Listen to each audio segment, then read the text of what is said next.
A seguir...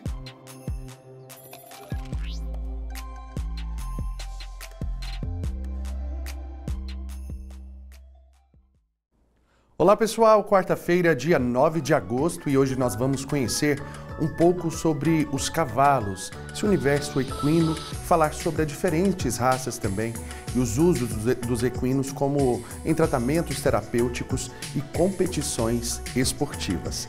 Então vem com a gente, porque o Mundo UFG já está no ar.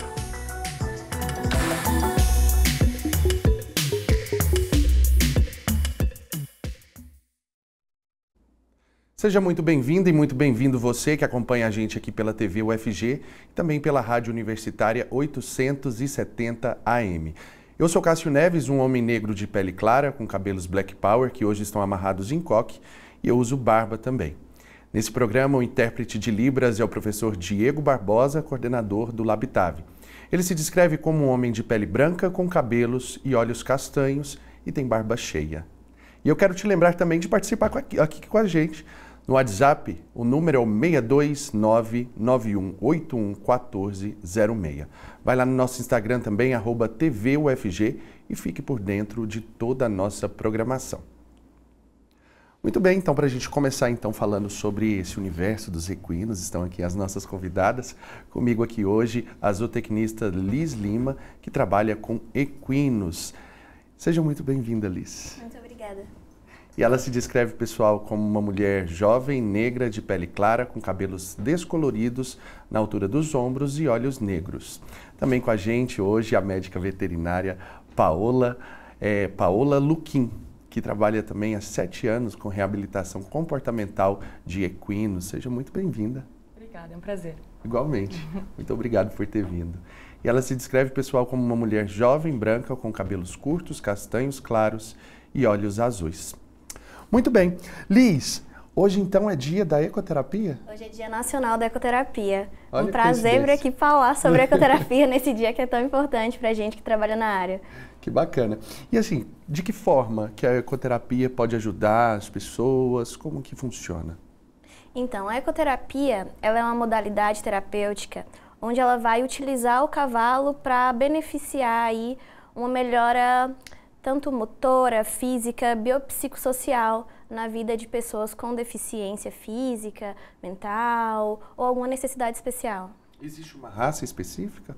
Não, a gente ainda não tem assim uma raça predefinida para trabalhar com a ecoterapia, né? O que a gente vai sempre buscar são animais com algumas características específicas, como a altura, por exemplo, né? A gente preconiza que sejam escolhidos animais de 1,45 m a 1,55 m de altura. Doutora Paola, e aí? Esse animal ele precisa estar com um comportamento adequado. A senhora trabalha com isso. Explica pra gente como que é feito esse trabalho. Bom, esse trabalho varia muito porque, na verdade, o trabalho com o cavalo, quando entra em contato com o ser humano, vem lá da domesticação do cavalo. E aí, isso é um pouco indiferente quanto à raça. Normalmente, tem que priorizar uma doma gentil, uma doma racional, para que não seja utilizado de violência, para que o animal não tenha nenhum repúdio ao ser humano, para que ele não tenha nenhum motivo para reagir. E aí, claro, entra em outras situações. Existem animais mais assustados, animais menos, animais que são mais dóceis com humanos. Inclusive, tem raças que são selecionadas para serem mais dóceis. Mas aí isso varia bastante. Entre macho e fêmea, existe um que é mais utilizado ou não? Se eu fosse indicar, eu sempre indicaria um macho castrado, justamente porque as fêmeas acabam tendo uma alteração hormonal, então elas variam um pouco de acordo com todo o ciclo e tudo mais. E garanhões, eles são um pouco instáveis pelo nível de testosterona. Então, geralmente, machos castrados são um pouco mais confiáveis. Mas, claro, se ele teve uma iniciação inadequada, ele pode ser um cavalo tão perigoso ou tão inadequado quanto o outro. Isso por conta, muitas vezes, de agressões que pode acontecer? Seria isso? Isso, agressão, violência. Às vezes as pessoas simplesmente não sabem, né, como iniciar. Às vezes elas fazem o melhor que elas podem, mas elas não sabem outra forma. E aí os animais acabam sofrendo por causa disso. Liz, quando chega para você já está um animal bem dócil, bem tranquilo, para poder lidar com esses participantes ou pacientes também. Sim, mas o zootecnista também entra, né, nesse papel de doma em muitos centros de ecoterapia, um dos principais papéis do zootecnista ali dentro vai ser selecionar o animal, né, para fazer parte daquele centro e domar e treinar esse animal para ele estar apto para participar das sessões. Ah, então às vezes não chega só um animal pronto para você, você também tem que fazer esse trabalho. Sim, em muitos casos a gente preconiza animais jovens, né, para que a gente consiga fazer o treinamento correto e tirar alguns vícios que animais velhos, quando chegam para a gente, já na idade mais avançada, a gente já não consegue mais corrigir certos hábitos que não são o que a gente espera para um cavalo de ecoterapia. A demanda dessa educação comportamental, ela vem de onde, assim? Não só para animais que vão ser utilizados em ecoterapia, mas também em outros casos também, como no caso do esporte, né, que são utilizados também os animais. Quais outras áreas? Vem de todo lugar. Eu costumo falar que tem muito mais cavalo para reabilitar do que cavalo para domar, porque eles já passaram por muita coisa. E infelizmente, ou felizmente, não sei, os cavalos não são como carros, né? Ou como motos. E mesmo assim, quando muda de pessoa, ele muda, né? O veículo. Então, imagina um animal, né, que tem vontade própria, então isso acaba influenciando. Eu recebo animais, eu vou até os animais de esporte, já atendi muito cavalo de ecoterapia, que acaba acontecendo de receber um cavalo, porque infelizmente quem é que tem um valor inicial alto para comprar um cavalo que seja adequado? Aquela coisa, é difícil estimar um valor de um cavalo, porque é do seu comportamento, das suas habilidades, raça, enfim, tem várias coisas que acabam influenciando. Mas tanto cavalos de proprietários, lazer, em geral, tutores, cavalos de ecoterapia, cavalos de esportistas, tudo um pouco vem. Então, para todas as áreas tem cavalo para reabilitar, isso é uma certeza. Ou seja, nunca vai faltar trabalho. Não. Liz, e quais são as melhoras assim que costuma apresentar de uma pessoa que tem uma determinada algum determinado problema de saúde e passa a fazer o tratamento por meio da ecoterapia? Então, quando a gente coloca qualquer ser humano ali em cima do cavalo, o cavalo ele tem um movimento rítmico ali durante o seu caminhar que ele é muito parecido com o nosso caminhar. Então, o centro de gravidade do cavalo, ele é tridimensional assim como o nosso, né? Ele realiza movimentos para cima e para baixo, para um lado e para o outro. Olha lá, a gente trabalhando com as crianças. Para um lado e para o outro e para frente e para trás. Então, além desse movimento tridimensional, a gente tem o trabalho aí do sistema visual, vestibular e de contato. A junção disso vai fazer com que partes específicas do córtex do ser humano recebam estímulos que vão, vamos dizer assim, que remodelar a mente daquela pessoa, onde vai fazer com que o corpo dessa pessoa tenha um controle postural, um controle de cabeça e tronco. Por isso que em muitos casos a gente vê uma melhora de postura em pacientes de paralisia cerebral, por exemplo. A gente tem fortalecimento do tônus muscular, melhora da motricidade fina. A gente também vai ter, além das melhoras físicas, né, melhoras mentais do paciente. Por exemplo, há alguns praticantes que possuem TEA no nível mais grave, que geralmente eles são um pouco agressivos. O movimento do cavalo acaba relaxando esse paciente, o que traz um controle da agressividade. Autoconfiança também, eles ganham muito de autoconfiança ali em cima do cavalo. Há relações com outras crianças e com outras pessoas no geral, porque essa equipe que faz parte da ecoterapia é uma equipe multidisciplinar. Então vão ter várias pessoas ali ao redor daquela criança e outras crianças junto dela e de outros adultos também, o que é muito importante para o desenvolvimento social daquela criança ou daquela pessoa que está praticando ecoterapia. Meu Deus, são inúmeros, né? São muitos benefícios realmente, por conta disso que a gente percebe. Muitas vezes, assim, crianças com Down, né, que fazem também essa reabilitação, têm uma melhora significativa. Todos os pacientes que passam por esse tipo de serviço têm essa melhora, né? E aí, quais são as outras utilizações que nós temos hoje para os cavalos, nesse sentido deles servirem mesmo? Porque a gente percebe que aquela coisa de animal carregar peso no sentido de ser puxar carga mesmo, isso já ficou passado, né? Parcialmente, na verdade as coisas mudam um pouquinho, né? Hoje nós temos a demanda desportiva que é a mais alta, realmente, mas um público que eu atendo muito hoje são de tutores querendo o melhor para os seus cavalos. E aí, de fato, eles estão remando contra uma correnteza muito forte entre pessoas que eu costumo dizer, existem pessoas que amam cavalos, existem pessoas que amam o que o cavalo proporciona, o andar a cavalo. E aí são dois públicos completamente diferentes. Então, hoje tem uma demanda que está se preocupando muito mais com o psicológico do cavalo. Que ele está ali e ele é muito importante de formar um relacionamento e não ser uma via de mão única, mas sim uma via de mão dupla. Então, tem as pessoas que questionam, cavalo é pet, cavalo não é pet, não sei o quê. Pelo regulamento em si, ele não é. Mas o cavalo também, para algumas pessoas, já virou um membro da família. Então, hoje, sim, tem os desportistas e existem desportistas, sim, que amam seus cavalos e colocam o cavalo acima de qualquer coisa. Existem pessoas que não, que o cavalo é um veículo ali para o resultado do esporte mesmo, para um fim financeiro. E existem pessoas que têm cavalos e nem querem nem montar os cavalos. E tem as terapias também, que são as mais diversas possíveis. Então, é um mundo muito grande, muito amplo, e são pessoas completamente diversas que tem nesse meio. Uhum. E aí no ramo da alimentação do cavalo, você também cuida disso, né? Sim. O que o animal prioritariamente precisa, de que ele precisa se alimentar? Forragem. Sempre de forragem, E né? o que é a forragem? Os capins, as pastagens. A gente geralmente encontra, né, produtores que ofertam muita ração, muito concentrado para os animais. E aí alguns produtores esquecem, assim, das particularidades do cavalo, né? Que ele é um animal herbívoro, ele é um animal não ruminante. Então ele tem necessidade que a sua dieta seja composta ali em 70% pelo menos de capins, de pastagens. E aí no tempo seco? No tempo seco a gente tem assim diversas estratégias, né? O nosso país é um país quente, que tem bastante luminosidade, então a gente consegue produzir pastagem à vontade durante o ano inteiro, mas em algumas regiões do país, de fato, acontece essa questão da seca, vamos dizer assim.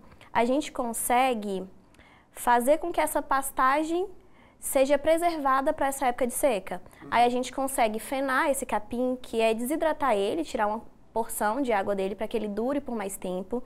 A gente consegue ensilar esse capim, que vai ser um produto gerado a partir da fermentação desse capim. Então, assim, são diversas estratégias que a gente consegue utilizar para manter essa alimentação à base de forragem. Porque não dá para confiar só nela, né? Até porque a gente está num estado que, assim, a gente experimenta esse calor.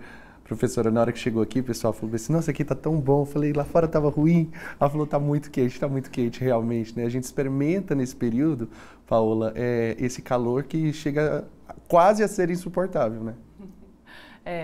E os cavalos se adaptam, né? Isso é muito incrível. Eu lembro de quando eu atendi no Nordeste, fiquei impressionada. Eu fui em julho para o Nordeste e os cavalos estavam com pelo comprido. Eu fiquei, como é que pode? Tá 30 graus, os cavalos estão com pelo comprido. Eu sou do Rio Grande do Sul e lá, com às vezes 19 graus, os cavalos estão com pelo ralinho, assim, sabe? Porque lá acaba baixando, às vezes, de zero, né? Então, é muito legal ver essa diferença também, né? Então, eles são adaptáveis a essas temperaturas, altas temperaturas? São. O cavalo é um ser extremamente adaptável. E aí, tem várias situações. Por exemplo, aqui no Goiás, nós temos uma dificuldade mais de ter forragem, né? Então, traz o quê? Feno. Lá no sul mesmo, eu estava lá há poucos dias atrás, e é tudo verde. Todas as épocas do ano, tudo é verde. Então, a gente tem muita demanda, muita facilidade de alimentos. Então, cavalo, por exemplo, vindo do sul para cá, teria que passar por uma boa adaptação para que ele não viesse a sofrer algum problema de saúde aqui. Até quanto à parasitose, entre outras coisas, também influencia diretamente. Que tipo de doença acaba cometendo mais os cavalos? Por exemplo, aqui aqui em Goiás, nós temos muitas verminoses, comparado ao sul ou muitos carrapatos, por exemplo. É a coisa que mais me impressiona, porque lá nós temos inverno. Então, como tem o inverno, não tem o ciclo mais... rigoroso, né? É seco e é quente. Lá no sul é úmido e é bem frio quando é o inverno. Então, acaba não desenvolvendo mais, acaba não tendo tantos. Eu, por exemplo, nos meus cavalos, eu nunca vi um carrapato. Então, é uma coisa, assim, muito diferente. Por exemplo, aqui já vi animais com mais de 30, 40, às vezes mais carrapatos que isso. Talvez, se num cavalo meu lá do sul pegasse dessa forma, ela iria ficar doente de uma forma muito facilitada. Outras doenças que podem acometer a laminite, cólica é um problema muito grande justamente por essa falta de forragem. E eu acredito, acho importante a gente falar, Eu acredito que essa questão, essa cultura da ração venha tão forte por causa da linha pet. Nos pets, cães e gatos principalmente, o que nós vamos? Nós vamos em algum mercado pet e vamos, qual que é a melhor ração? E a gente compra a melhor ração que tem. E dá isso, fornece isso. Só que para o cavalo a ração não é... A ração é só um suplemento. Como se fossem uns sucrilhos. A gente volta a falar daqui a pouquinho sobre isso, viu? Eu quero agradecer mais uma vez pela participação de vocês. Paula continua com a gente no segundo bloco e a Liz volta no terceiro, tá bom? Mas agora a gente vai então conhecer um pouco sobre um método desenvolvido na pós-graduação da Faculdade de Letras, que trabalha com contos clássicos no aprendizado da língua estrangeira. A dinâmica até virou artigo, gente. Acompanhe na reportagem. Do ensino fundamental da Escola Estadual Alfredo Nasser, em Novo Brasil, no interior de Goiás, foram motivados pela magia dos contos de fadas do cinema para iniciar aprendizados em inglês. É o que explica Evandro, professor da escola e pesquisador da UFG. Eu achei a ideia excelente, porque além de ter partido dos alunos, né, a gente poderia estar contribuindo nesse sentido de conscientização.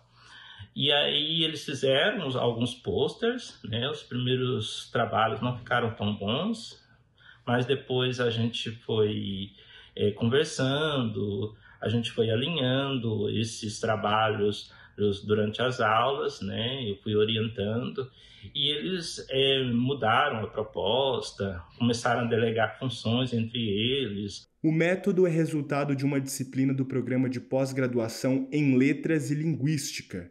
Neuda Lago, professora da Letras, fala da aprendizagem e colaboração. Aprender língua com literatura é um desafio grande, mas existem muitas vantagens. Porque quando você aprende com literatura em uma outra língua, você aprende não só um pouco mais da língua, você aprende uma nova forma de ver o mundo.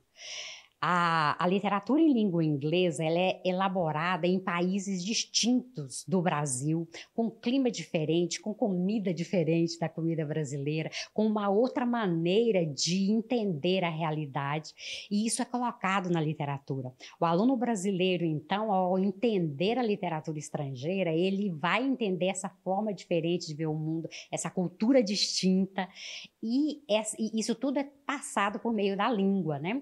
Além disso, ele vai aprender também noções de cidadania, noções cívicas, que foi o que nós fizemos nesse trabalho com esse artigo, né? Francisco Figueiredo, orientador de Evandro, compartilha os desafios dessa metodologia. A proposta seria que eles utilizassem as histórias dos contos de fadas para criarem pôsteres com mensagens para conscientizar as pessoas dos cuidados que deveriam ter durante a pandemia.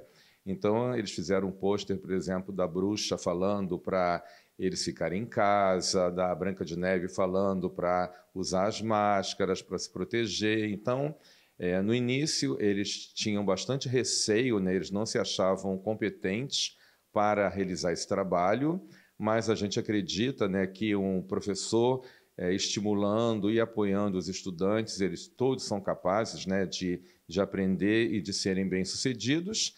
E, no final das contas, eles se sentiram bastante motivados em ver seus produtos, né, que foram criados por eles, os pôsteres, publicados no Instagram e no Facebook. Que bacana esse trabalho, né, gente? E agora a gente vai fazer um rápido intervalo, daqui a pouquinho a gente volta, é aquele tempinho para você beber uma água, também mandar sua mensagem aqui para a gente. Pode participar mandando alguma pergunta para as nossas entrevistadas por meio do nosso WhatsApp, que é o 62991811406.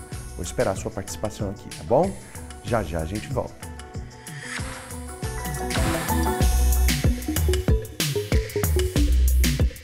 Nenhuma descoberta humana começa sem pesquisa. É ela que faz a sociedade crescer e caminhar, que encontra soluções, promove a evolução de um país, melhora a qualidade de vida das pessoas e garante o futuro.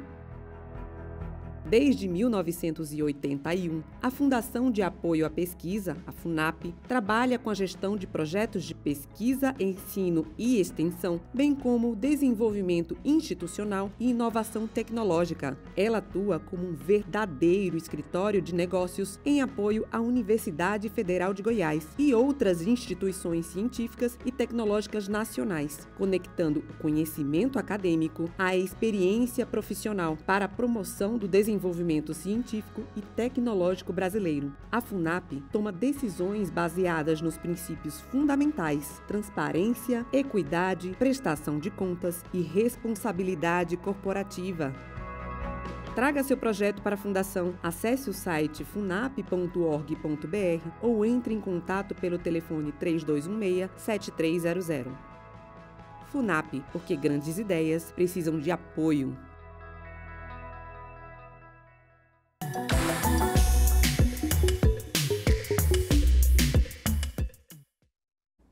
Pois é, já estamos de volta aqui com o Mundo UFG e hoje nós estamos falando sobre a ecoterapia e também a utilização dos equinos, né, em terapia, em outros trabalhos também que eles desempenham, falando sobre nutrição animal.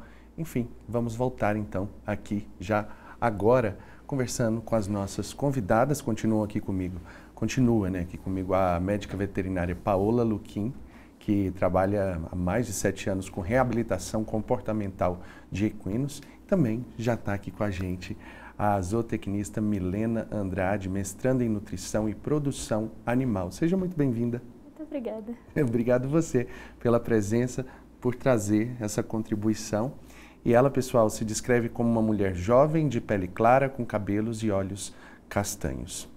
Muito bem, a gente estava falando aqui sobre a questão justamente da alimentação dos animais, até brinquei, parece aqueles sucrilhos, né, que a gente come com promessa de tanta vitamina, mas de fato tem ali alguma fonte de nutrientes para esses animais? Tem, na verdade, os zootecnistas fazem a formulação da ração e tudo mais.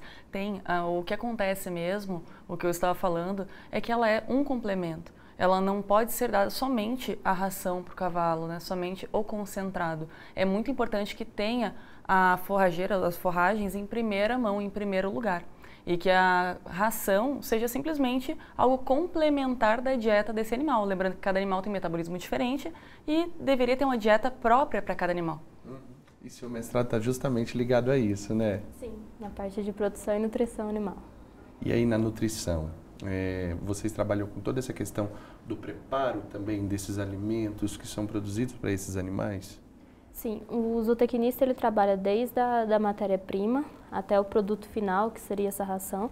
Então a gente formula a ração de acordo com as necessidades, igual a Paula falou, de cada animal, né? Existem as rações prontas que a gente tem disponíveis no mercado, que atende uma gama de animais dentro de uma certa categoria.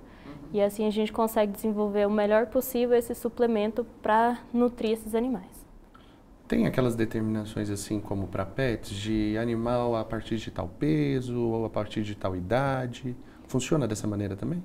É semelhante, a gente trabalha mais com categoria. Por exemplo, se é potros, se são já animais jovens, se são animais idosos, se são animais atletas. Então vai variando bastante a gama de ingredientes que tem ali dentro para a gente fornecer de acordo com a categoria desses animais. O que é caracterizado um animal potro? Um animal potro vai variar um pouquinho, né? Se é um potro que está ali no pé da égua, que a gente chama, né? Até os 6 meses, basicamente, até seu desmame. Apesar de na natureza eles desmamarem lá com 11, 12, que é a própria égua que afasta o potro, a gente antecipa isso por uma questão financeira, uma questão de mercado, mas não seria o ideal. E aí nós temos os animais que já vão estar em início de trabalho, isso varia um pouco de raças e esportes. Vai ser entre 2 anos ali e 3 anos, apesar de ter que levar em consideração o desenvolvimento ósseo, articular, tendíneo de cada animal. Mas se nós formos levar isso em consideração, a gente só começa a trabalhar animais a partir dos seus 4 anos e meio, 5 anos, que é uma coisa que não é muito viável. Então, na verdade, se considera um animal adulto, jovem ali com seus 3 anos e pouco, 3 a 4 anos. Então o potro é o animal criancinha. É. É um bebê. É um bebê. Os donos costumam tratar esses animais desse jeito? Assim como... É como você estava falando, né? Tem aqueles que já tratam os animais como pet, a Paula falava. Que alguns tratam como pet, outros mesmo ali para a lida do trabalho, né, Paula? Sim, isso varia muito de cada tutor. Eu já tive clientes, tutoras, né? E, bom, cliente é a pessoa que tem o cavalo, né? O tutor, que parou de montar 8 meses no cavalo porque estava com um problema em um arreio que não era próprio para o seu cavalo. Como tem outros que olham assim, azar, e vão montar igual porque precisa ir para a lida e tudo mais. Então, assim, é muito relativo.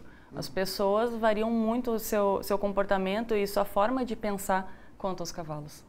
E aí, por conta disso, que tem a questão da produção animal, né? Que é pensado ali o animal que vai ter um gene melhor para determinada coisa. Ele é preparado realmente durante esse processo de criação para determinada função? Seria isso, Milena? De certa forma, sim, porque a gente trabalha já com algumas raças que já têm uma aptidão e uma habilidade já voltada para determinadas características. Por exemplo, o manga larga machador já é um animal naturalmente que marcha, então já é voltado para a aptidão de provas de marcha. Um quarto de milha, por exemplo, ele tem uma versatilidade de esportes ali muito grande, mas normalmente são esportes de explosão, o qual o cavalo tem que correr bastante em um pouco tempo. Então, normalmente, quando a gente faz o trabalho de produção, os equídeos em geral, a gente trabalha justamente essas aptidões e a melhor forma de desenvolver esse animal dentro do esporte que ele vai praticar. Seria mais ou menos como escolher o motor de um carro? Um pouco mais complicado que isso, porque uma coisa que as pessoas não levam em consideração é que os cavalos gostam ou não de fazer algo também, né? Não que seja levado em consideração essa questão, ele gosta, então vai ficar no esporte, não gosta, vai sair. Não é bem assim que funciona. Mas é muito legal ver a variação dos cavalos. Um grande exemplo, assim, às vezes até de mescla de esporte, por exemplo, a corrida de cavalos. Tem cavalos puro sangue inglês, que são de corridas mais longas, e tem o quarto de milha, que são de corridas mais curtas. Então, a modalidade é parecida, né, a corrida, só que são raças diferentes por aptidões diferentes, logo necessidades diferentes, né, Milena? Eu não entendo nada de cavalo, não entendo nada muito de carro também. Mas quando fala tantos cavalos num carro, provavelmente é por conta dessa velocidade, talvez por conta dessa autonomia que tem em cada raça, seria isso, talvez? Acho que seria bastante a versatilidade e a força, né, que esses animais têm ali, tanto para aguentar o esporte quanto para o seu dia a dia. Ele tem que ter bastante desenvoltura. Você sabe precisar para mim, assim, há quantos milhões, sei lá, de anos que são utilizados cavalos para esses tipos de esportes? E a utilização na lida do trabalho mesmo, não precisa... Se não tiver, tá tudo tranquilo, viu? Tá tudo tranquilo, porque não tava nem combinado, viu, gente? É verdade. Tava nem combinado de perguntar isso, foi só uma dúvida que surgiu aqui mesmo, assim, de supetão. Não sei estimar muito bem, mas eu sei que é uma relação bem próxima até com os cães. A questão de tempo com o ser humano. Né? E cada vez vem se atualizando mais esportes, né? Agora tem uma modalidade meio nova que está se disseminando pelos estados, que é a arquearia montada. Então arco e flecha em cima do cavalo, que é uma modalidade muito interessante, muito legal. E cada vez a gente vai inovando mais e estreitando mais essa relação, né? A consciência vai estreitando isso. O cavalo, inclusive eu acho importante a gente falar aqui, né? O cavalo, a primeira relação com o ser humano foi uma relação de guerra.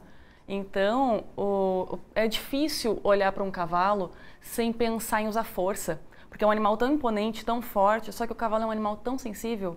E se nós formos medir força com um cavalo, né? Eu tenho 60 quilos, imagina um cavalo tem pelo menos seus 400 quilos, não tem como a gente medir força. Então, quando eles aprendem até a usar a força contra o que nós estamos fazendo, é uma relação muito complicada de lidar. E é por isso, não só por isso, mas também por isso, que nós estamos deixando cada vez mais de lado a questão mais agressiva de domar cavalos e trabalhar cavalos.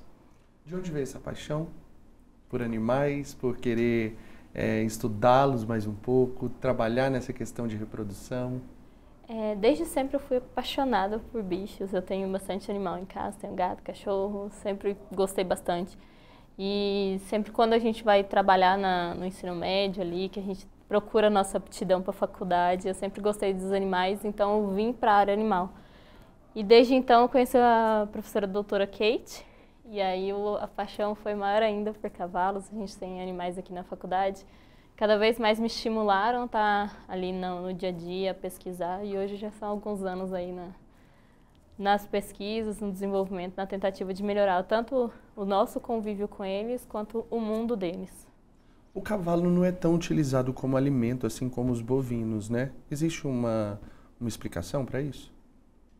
Não sei se é uma questão cultural aqui no Brasil, mas eu acho que existem 3 frigoríficos no país, 2 ou 3, se não me engano. São 3, são 2 no sul e 1 no nordeste. 3, tá, então são 3, e eles são exportados, né? Em alguns locais, cavalo é carne nobre, só que normalmente os cavalos que são levados para frigorífico aqui no Brasil são animais descartados. Então, não são animais preparados para isso, né? E normalmente é meio triste essa questão, porque não tem todo um cuidado maior assim, em cima disso. Quando a gente fica sabendo é realmente porque rolou alguma apreensão, né, de carne que está sendo mal acondicionada, de toda uma questão assim. Eu, de fato, eu desconheço, assim, falar que determinada vez eu tenha comido carne de cavalo, porque realmente não é cultural, né, como a senhora estava dizendo. Esse lance da produção animal, o que é trabalhado nesse sentido? O que vocês estudam para poder fazer o que necessariamente? É uma curiosidade, não tem conhecimento nenhum. A produção dos equinos em si gira em torno de tudo o que envolve você criar um animal. Desde a hora que o animal nasce até a hora que ele vai vir a óbito, né? Desde o seu desenvolvimento primário até, por exemplo, se for uma fêmea, na parte de prenhez e se for um macho na parte de reprodução.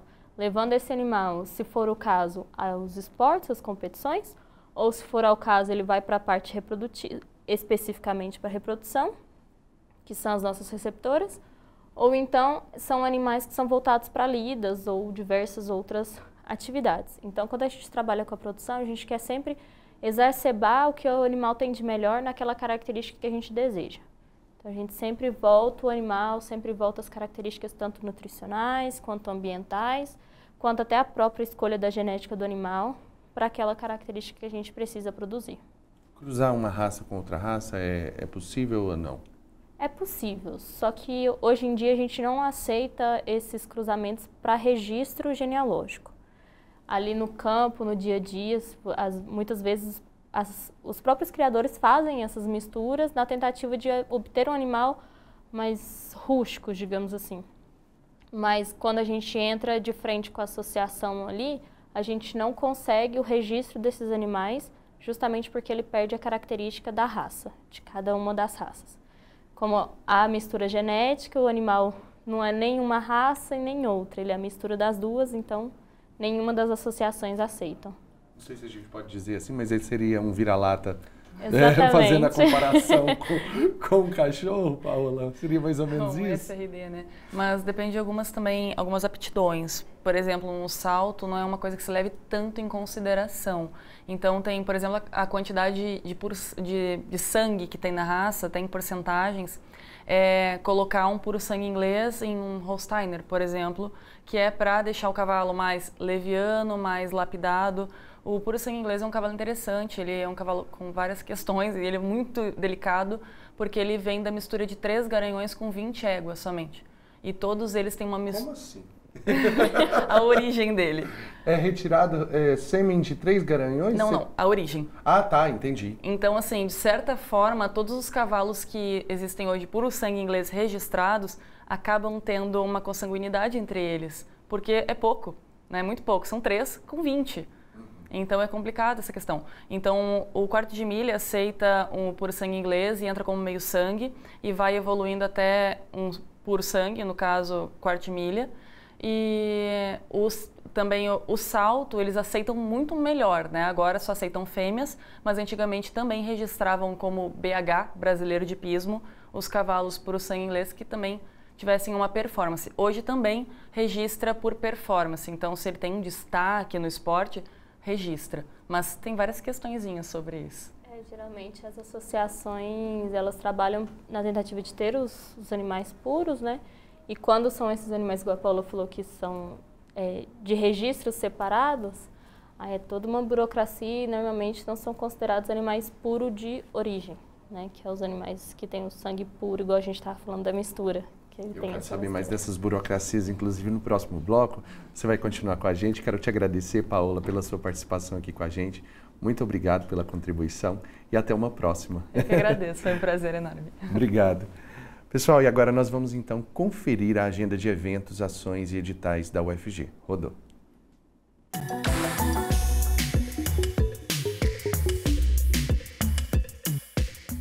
Olá, tudo bem? Meu nome é Gabriel Antonelli, sou um homem jovem de pele clara, cabelos pretos e olhos castanhos. E eu estou aqui na Agenda UFG para te mostrar o que está rolando na nossa universidade. Então, continue ligado e venha comigo!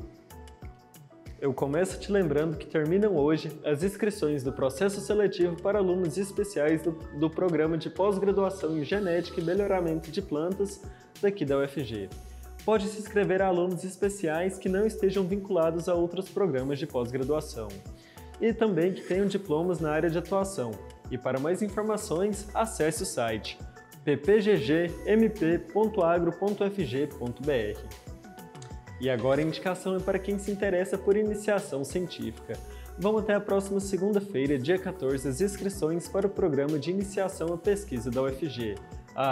E é importante que o currículo Lattes do pesquisador esteja atualizado para pontuação de produção intelectual. Quer saber mais? Acesse prpi.ufg.br e não perca essa oportunidade de fazer ciência. E eu encerro a agenda de hoje com uma ótima oportunidade para quem tem graduação em matemática. Está aberto o processo seletivo para você ser um professor formador e atuar no curso de licenciatura em matemática AD. As inscrições vão até o dia 30 de agosto. Ficou interessado? Acesse ime.fg.br. E agora eu já vou ficando por aqui. Mas não deixe de acompanhar a programação da TV UFG. Tenha uma ótima semana, até a próxima. Tchau, tchau!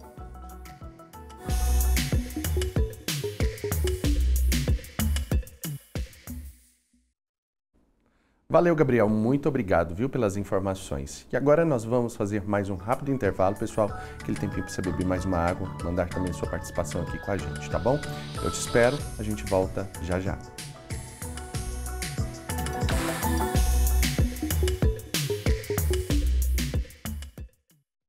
Uma história construída por mãos que cuidam e ensinam só poderia resultar em atenção e conhecimento para toda a população. A Fundação de Apoio ao Hospital das Clínicas, Fundac, desenvolve desde 1998 um trabalho de excelência que garantiu a manutenção e prestação de serviços no Hospital das Clínicas em momentos importantes da história do HC. Hoje, por meio do corpo de profissionais competentes, a Fundação gere unidades municipais de Goiânia e também estaduais, voltadas para os usuários do Sistema Único de Saúde, o SUS, todas elas consideradas de ponta pelos usuários. Além disso, a Fundac realiza a cogestão e também o incentivo e financiamento de pesquisas, atividades de extensão e ensino, junto aos professores, técnicos administrativos e alunos dos mais variados cursos da área da saúde da Universidade Federal de Goiás. O trabalho da Fundação é baseado em 4 pilares: transparência da gestão,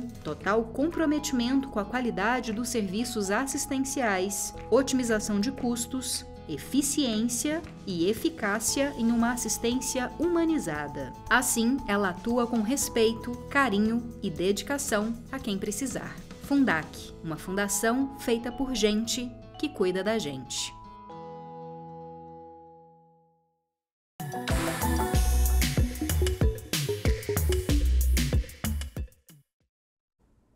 Já estamos de volta com o Mundo UFG e agora eu quero te contar sobre o projeto Repensando Ações do curso de Relações Públicas da UFG.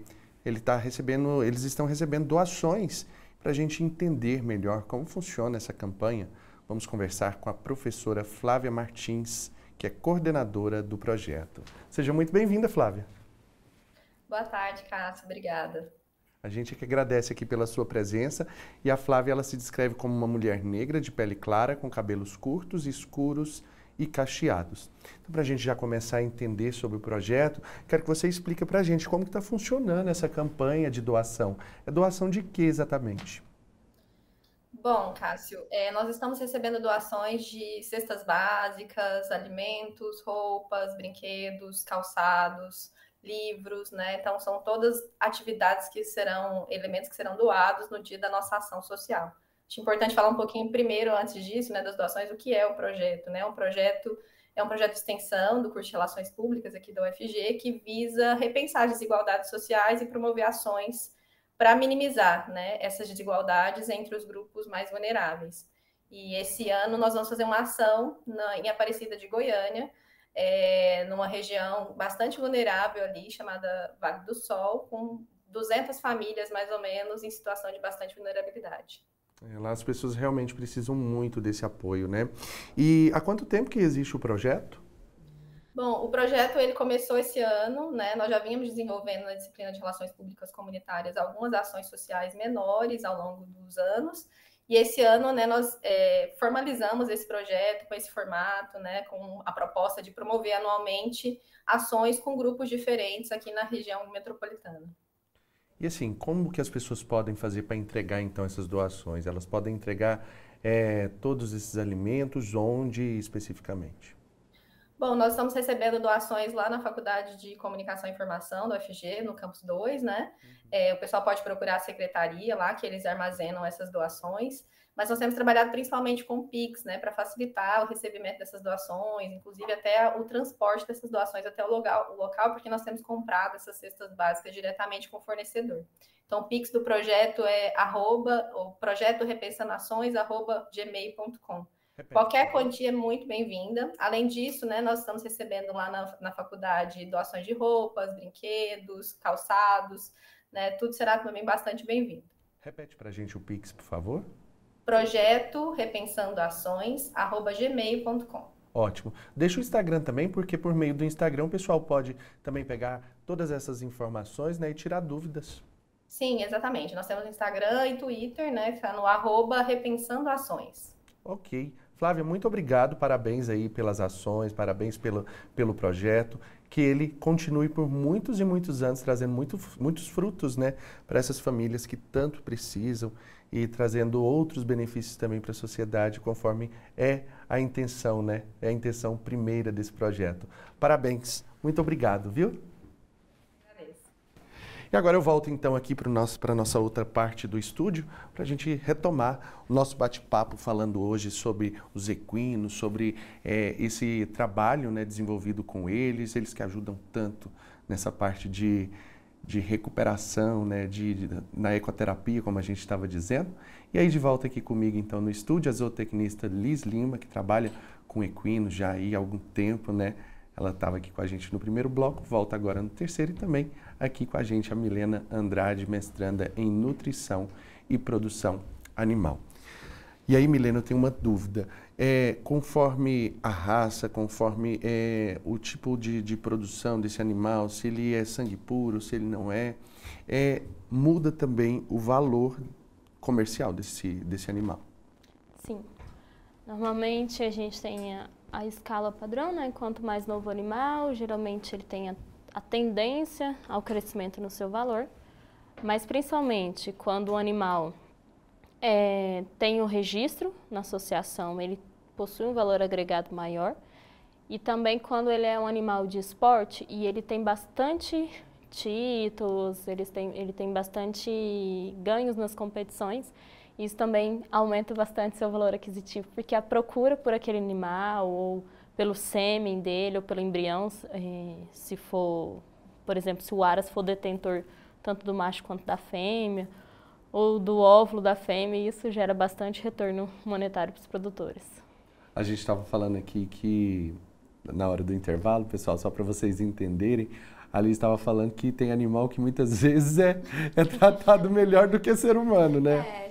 Tem dono que trata o animal melhor do que ali seus familiares, vamos dizer assim.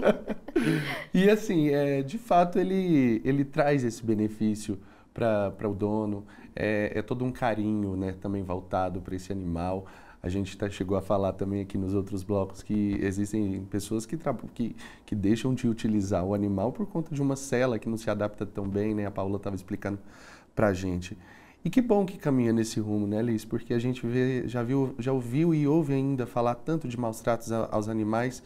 E lembrando, pessoal, que eles têm um papel primordial na desenvoltura, né, de saúde de nós, seres humanos. Por conta disso que a ecoterapia é tão bem trabalhada hoje, né, junto a outros processos também de tratamento. Há quanto tempo você já está fazendo o trabalho na ecoterapia?